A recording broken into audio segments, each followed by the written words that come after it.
Hola, ¿qué tal, estimada comunidad de Canal Visión B? El día de hoy se encuentra conmigo Jorge Verdugo.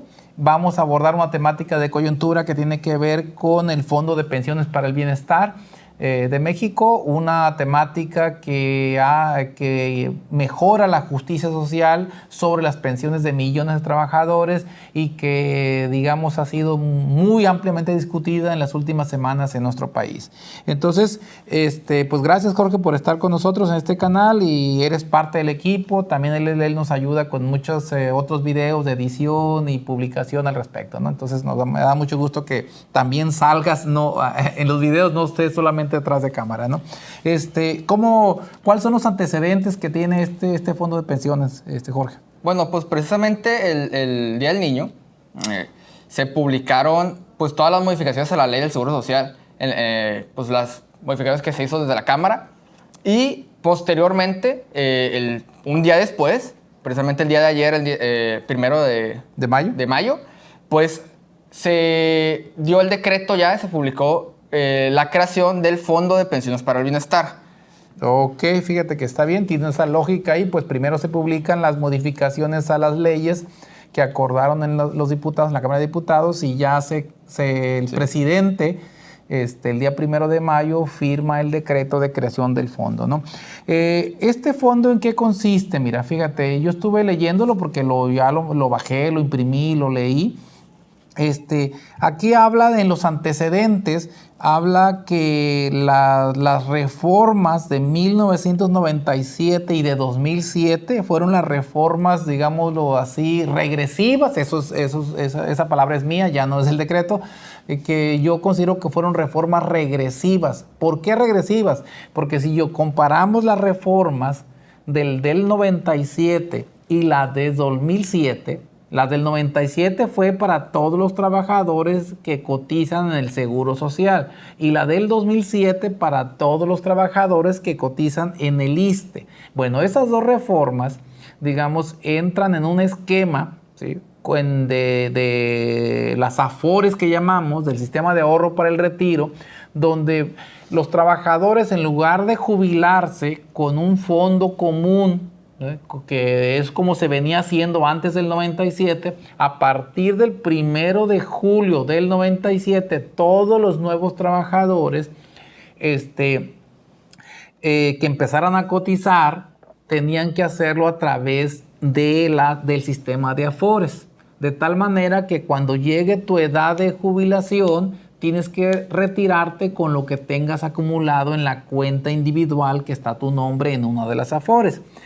Eso pues aparentemente tiene sentido, porque yo ya no acudo a un fondo mutual o común donde va a haber recursos para mi jubilación, sino yo sé cuánto tengo de dinero para mi jubilación, porque me llega hasta un estado de cuenta, etcétera, ¿no? La aplicación también. La aplicación la puedes ver y eso tiene esa parte positiva, digámoslo así. O sea, mi dinero no está junto con otros dineros para al momento que me lleve a jubilar.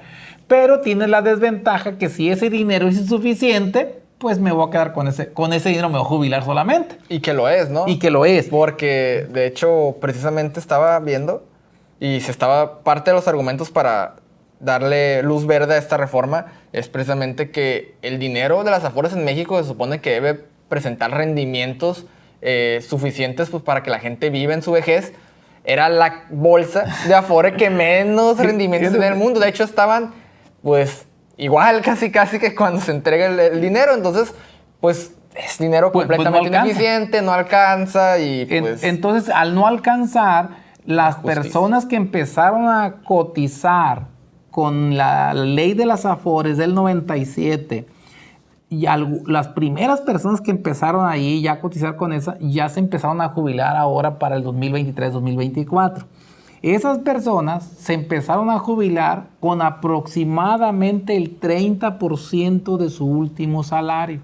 Por ejemplo, una persona que ganaba 10,000 pesos, se va a ir con 3,000 pesos. O sea, una cantidad muy, muy baja que no te alcanza para una vejez decorosa, por supuesto. Además que cuando uno llega a la edad de retiro, es cuando ocupas medicinas especiales, alimentos especiales, tienes muchos problemas de movilidad, ocupas hacer hasta adaptaciones en la casa para poderte mover, pues porque o por obvias razones, ¿no? Entonces, es cuando requieres mayor recursos y es cuando menor recursos te da el sistema. Entonces, yo creo que este arreglo o estos cambios que se están dando son positivos simplemente por ese motivo. Entonces, quiere decir que el sistema que se tiene para la jubilación de los jóvenes en este país, producto del 97 y del 2007, pues obviamente es insuficiente y no permite una jubilación decorosa. Ahora, ¿qué se hizo ya en los años recientes? Hay una reforma correctiva, que yo le llamo correctiva, en el 2020 por la presente administración, donde las semanas cotizadas que tiene el sistema de Afores de 1,200 se baja a 750. Las comisiones que cobraban las Afores, de alguna manera se les solicitó y se concertó que se bajaran las comisiones de las Afores. Y además se aumentó el porcentaje de jubilación. Por ejemplo, en el caso de una persona que ganara 10,000 pesos, en lugar de jubilarse con 3,000, con esos cambios de la reforma correctiva del 2020, podría jubilarse con 6,000, por ejemplo, que es insuficiente, pero es mucho mayor que lo anterior.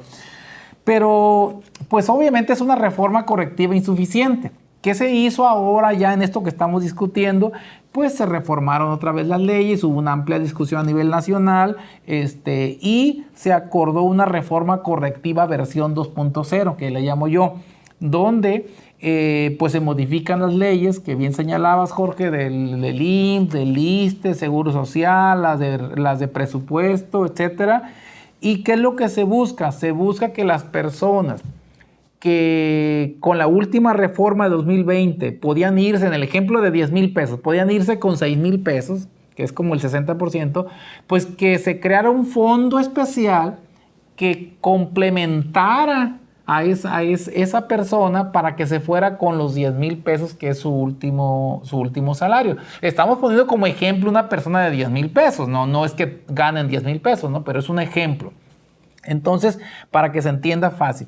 Entonces, eso fue en esencia lo que se acaba de aprobar y se acaba de publicar la creación de ese fondo de pensiones. O sea, se está creando el fondo o la estructura jurídica, administrativa, financiera para que estén los recursos y con esos recursos poder pagar ese complemento de pensión.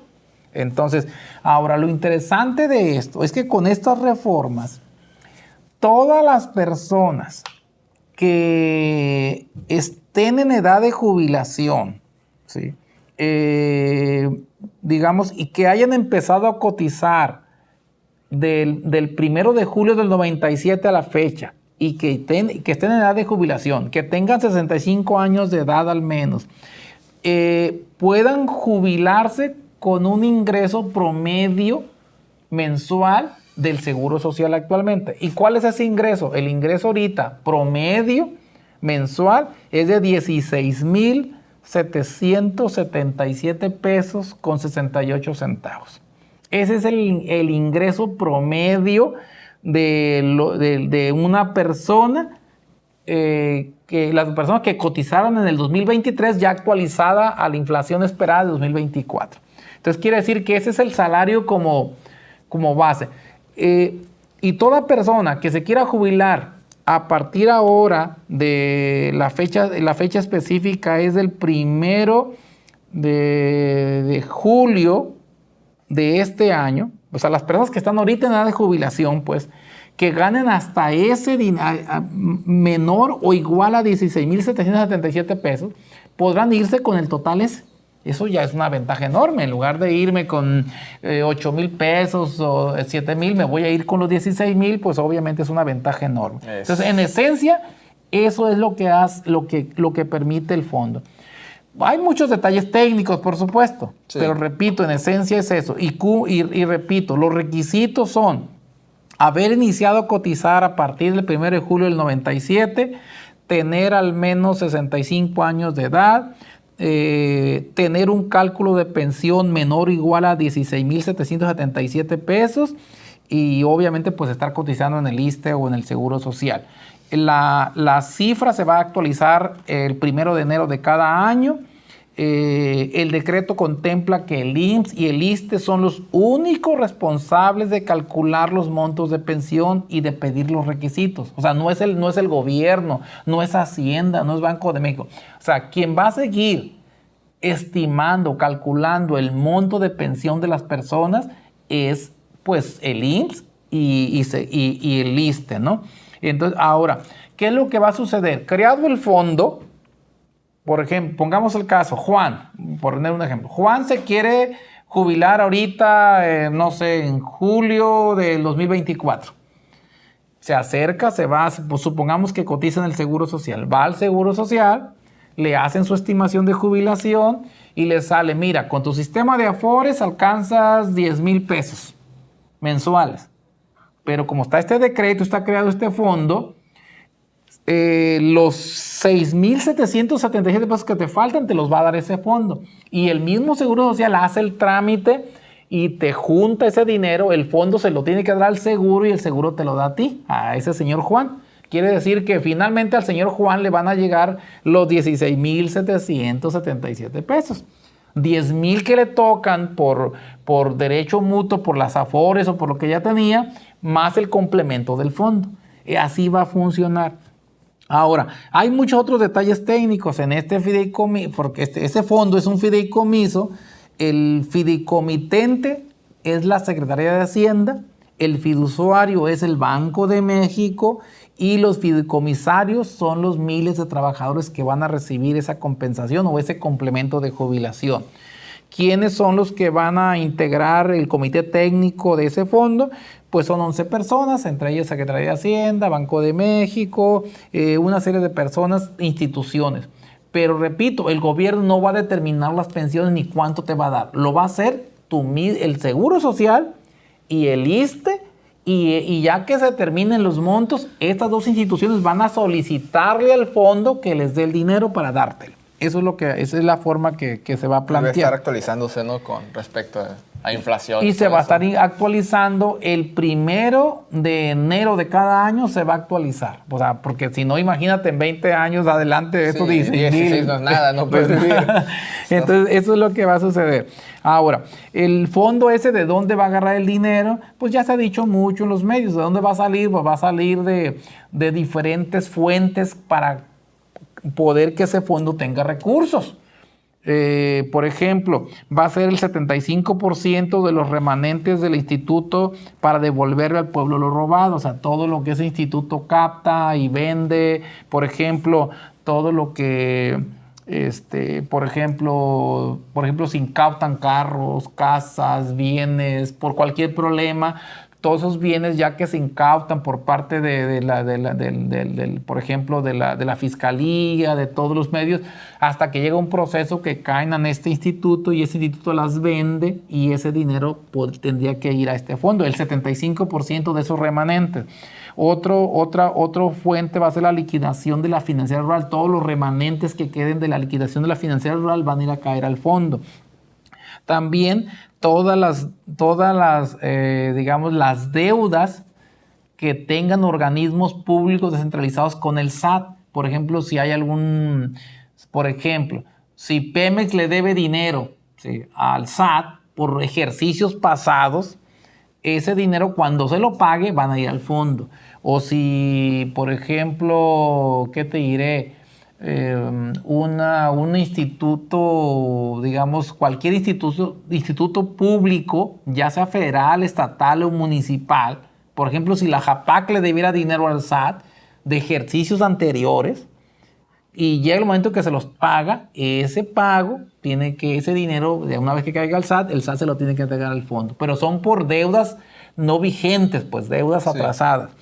Otra fuente de recursos va a ser todos los remanentes que tenga el Poder Judicial de la Federación. Aquellos fideicomisos que no querían dar, pues que el Poder Judicial, que no sé qué. Sí, que se peleó año y medio. Año y medio. Ese dinero ahí tendría que ir a dar al fondo.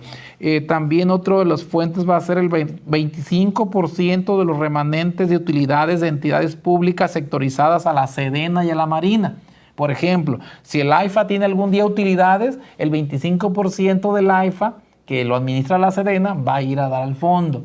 Si el Tren Maya es administrado por la Sedena o por la Marina, o el tren interoceánico, por ejemplo, las vías férreas son administradas por la Marina. Que se supone que sí, ¿no? Y que algún día van a tener utilidades, el 25% de esas utilidades van a ir a parar al fondo. O sea, porque el fondo, el problema de ese fondo es como va a ir atendiendo y cada vez va a haber más jubilados y más jubilados y más jubilados.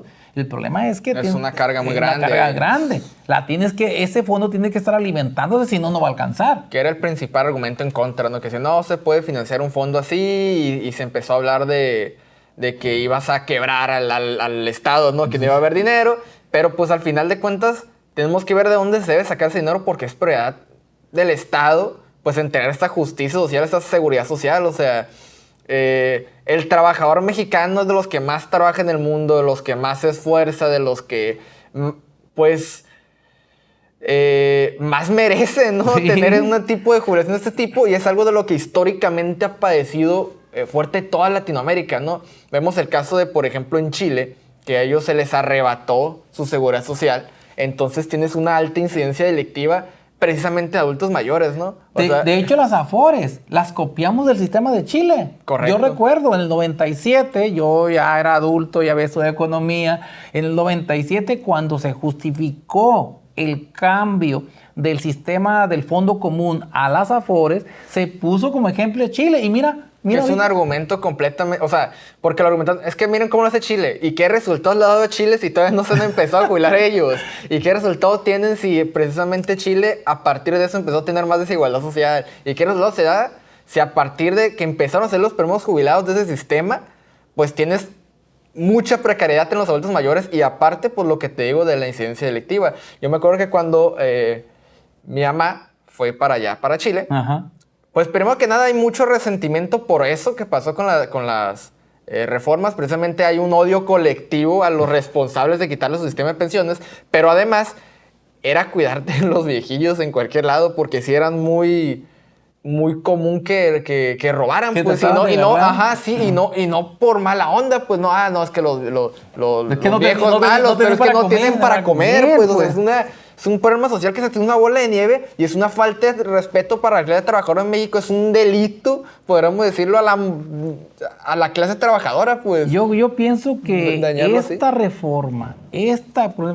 reforma de pensiones en México es muy trascendente. Es más, yo diría que es la más trascendente. Esta junto con los proyectos del Tren Maya, el tren interoceánico y el aeropuerto internacional de la Ciudad de México, yo creo que esas reformas son de gran calado. Por ejemplo, o sea, teníamos, yo creo que pues desde el 97 con este problema. O sea, Zedillo nos metió en ese problema con esta reforma al sistema de Afores, que a lo mejor en su momento se justificó, se vio como viable, pero mira, ¿en qué cabeza cabe? Simplemente se aumentaron las semanas cotizadas de 500 semanas a 1,200 semanas. O sea, de venir de una ley del 73 al 97, o sea, se dio el salto, o sea, dijeron, no, los trabajadores no se pueden ir antes de 1,200 semanas cotizadas. Imagínate, más del doble de lo que venía. Y luego, la edad de 60 a 65, 5 años más. Y luego, que junte dinero en su cuenta individualizada y le vamos a ir metiendo el dinero y que se jubile con ese dinero que tenga. Pues sí, pero resulta que ahora que llegamos a la edad de jubilación de esos primeros jóvenes que empezaron a cotizar en las Afores en el 97, pues ahora resulta que ese no les alcanza por el 30%. No, pues qué injusticia. No, y aparte el negocio que son los PPF, que son los planes personales de retiro, o sea, has obligado al ciudadano a hacerse cargo de su propio plan de retiro personal porque es completamente insuficiente el sistema que les estás dando tú como gobierno, que se supone que por fundamento, pues tú quisieras tener un estado de bienestar social, pues, o sea, tú quisieras integrar esa justicia social. Se supone que aquí en México el gobierno tiene esa función también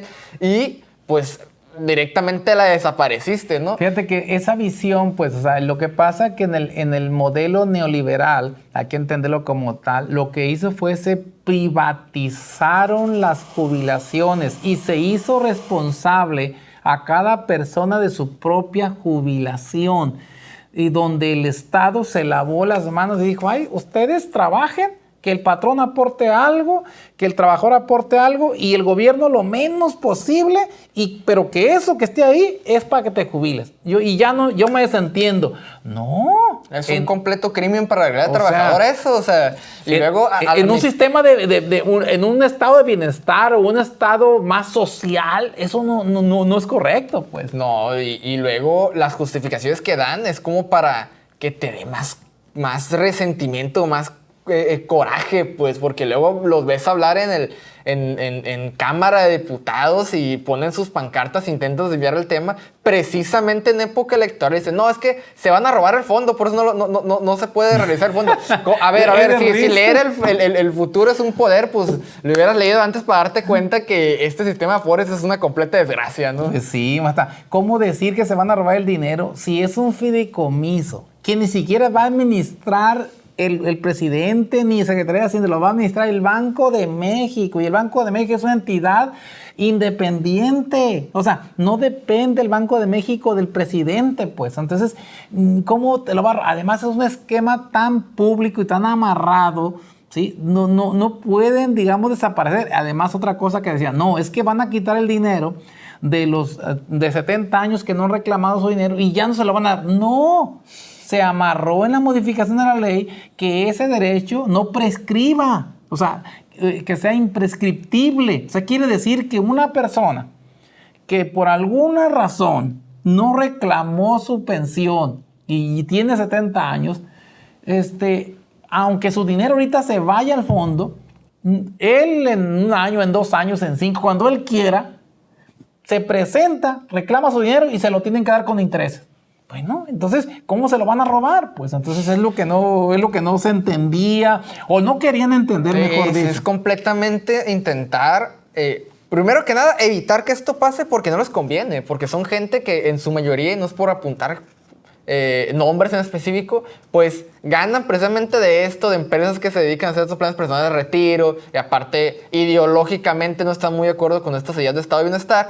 Entonces, primero que nada logran, según ellos, que se atrase o que no se consiga. Y luego logran también, o intentan lavarse la imagen de estas ideas que tienen, pues diciendo mentiras. Que se lo van a robar. Es que no alcanza. Es que no es responsable del Estado esto. Y al final terminas causando el odio social que, pues, tarde o temprano, pues te va a liquidar, ¿verdad? Pues entonces yo pienso que es una reforma muy importante, muy trascendente, de justicia social para millones de mexicanos. Qué bueno que se logró. Ojalá que no vaya a ocurrirse al Poder Judicial vetar las reformas a las leyes que se aprueban en la Cámara de Diputados. Porque si hay alguna, digamos, algún visto o alguna idea de que, digamos, de que los partidos que votaron en contra de esas reformas realmente quieran ganar mayor adeptos sociales, oye, pues no vayan a ocurrírsele solicitarle al Poder Judicial que solicite el ampararse contra las reformas de esas reformas y que el Poder Judicial se le ocurra otorgarla, pues, porque si no, pues imagínate, va a seguir esto entrampado, pero esperemos que eso no suceda. Además hay una presión social muy grande. No les conviene para nada. No conviene. Yo pensaría que esta reforma en realidad del sistema de pensiones es una gran reforma en beneficio de millones de trabajadores. Por ejemplo, imagínate un trabajador que se iba a retirar con, ¿qué te diré? Que ganara 10,000 pesos y se iba a retirar con 6,000. Y ahora dice, oye, y le digan ahora te puedes ir con los 10,000. Pues encantado. Totalmente. O sea, es un mundo de diferencia. No tener que ajustar tus gastos. a la hora de jubilarte. O sea, sí te tienes que ajustar por el hecho de que cada vez es más costoso el estilo de vida, pues en cuanto más avanza la edad, pero no tener que pasar de 10,000 a 6,000 o menos, dependiendo de lo que se haya juntado, es un mundo de diferencia. Además, yo pienso que es muy inteligente el cómo se da. Para concluir mis ideas, quisiera decir cómo se da, porque si bien es cierto que se tardó, porque se tardó esto en suceder, porque llevamos, ya es final de sexenio, siento que es el momento, porque precisamente es ahora, en tiempo electoral, cuando te puedes permitir que la gente esté pendiente de esto, que vea, está sucediendo esto, y estos son los que no quieren. Los que no quieren, y así, pues, democráticamente, pues, tienen más peso, o sea, le das verdadero poder a la gente de vigilarlos y ver quiénes son los que no quieren que suceda esto, y es el momento ideal, o yo creo que el único momento del sexenio donde podrías intentar hacer una reforma como esta. Ahora, ya operativamente, cuando los plazos cómo van a suceder, repito, las modificaciones a las leyes ya se publicaron en el diario oficial de la Federación el 30 de abril, el Día del Niño. La creación del Fondo de Pensiones para el Bienestar ya se publicó el 1 de mayo de 2024. ¿Qué es lo que sigue? Lo que sigue es que en 10 días naturales se deben de publicar las reglas de operación del fondo. Y luego, a más tardar en 45 días naturales, estamos hablando del 15 de junio, o sea, para ser más precisos, a más tardar el 15 de junio, se debe formalizar el fondo. Formalizar es ya constituirlo legalmente, si eso se refiere. Y en 15 días, o sea, para el 15 de mayo de este año, deben estar funcionando una ventanilla en el Seguro Social, una ventanilla en el ISSSTE y una ventanilla en el Infonavit, donde usted puede acudir a pedir información de estos cambios. Ya, porque la ley los mandata. Tiene que, para más tardar, el 15 de mayo debe iniciar una ventanilla única en cada una de esas 3 instituciones para darle información al derechohabiente. Otra de las cosas es que después de constituido el fondo, que a más tardar debe constituirse formalmente, repito, hasta el 15 de junio, 15 días después, todas las afores y todos los recursos deben de caer al fondo. Eso quiere decir que en la segunda semana de junio tienen las afores para mandar el dinero al fondo, ¿sí? Y todas las demás aportantes al fondo. Quiere decir que el dinero físicamente o electrónicamente al menos va a estar para la segunda quincena de junio, tiene que estar en el fondo. Porque ¿cuál es el plan? Que el día 1 de julio de este año se pague el primer complemento a los jubilados que ya tienen derecho. O sea, el 1 de julio de este año. Quiere decir que esa es la ruta de tiempo, esa es la línea de tiempo que tiene este fideicomiso, que si no se atraviesa nada y todo funciona como está planeado, para el 1 de julio, los primeros jubilados que tienen derecho a recibir una compensación de su jubilación van a estar recibiéndola. Y eso creo que son muy buenas noticias. Repito, imagínate una persona que se esté jubilando que tiene un sueldo de 10,000 y que su sistema de afores le permita irse ahorita con 5,000 o 6,000 pesos.